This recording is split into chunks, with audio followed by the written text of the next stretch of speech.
দুবাইয়ের সড়ক দুর্ঘটনায় জনপ্রিয় কণ্ঠশিল্পী ও সাবেক সংসদ সদস্য মমতাজ বেগমের মৃত্যুর খবর সামাজিক যোগাযোগ মাধ্যমে ছড়িয়ে পড়েছে।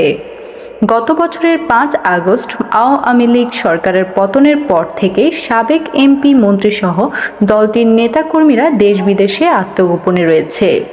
সরকার পতনের পর থেকে জনপ্রিয় কণ্ঠশিল্পী ও সাবেক সংসদ সদস্য মমতাজ বেগমও আত্মগোপনে রয়েছেন।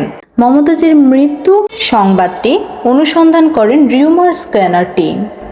অনুসন্ধানে ৩ মার্চ দুপুর ২টা ৫ মিনিটে প্রকাশিত সম্ভাব্য প্রথম পোস্টটি খুঁজে পাওয়া যায়।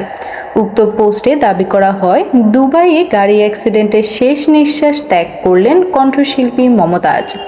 পোস্টটির মন্তব্যের ঘরে একটি ভিডিও লিঙ্ক যুক্ত করা হলেও উক্ত লিঙ্কে প্রবেশ করে দেখা যায় এটি একটি স্প্যাম ওয়েবসাইটের লিঙ্ক। রিউমার স্ক্যানার টিমের অনুসন্ধানে জানা যায়, সাবেক এমপি ও কণ্ঠশিল্পী মমতাজ বেগম দুবাইয়ের সড়ক দুর্ঘটনায় নিহতের দাবিটি সঠিক নয়, বরং কোনো তথ্য প্রমাণ ছাড়াই আলোচিত দাবিটি সামাজিক যোগাযোগ মাধ্যমে প্রচার করা হচ্ছে।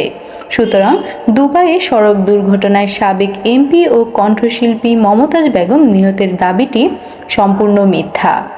এ ব্যাপারে আপনার মন্তব্য জানিয়ে দিন কমেন্ট বক্সে। ভিডিওটি ভালো লাগলে লাইক করুন। নিত্য নতুন খবর পেতে চ্যানেলটি সাবস্ক্রাইব করে রাখুন।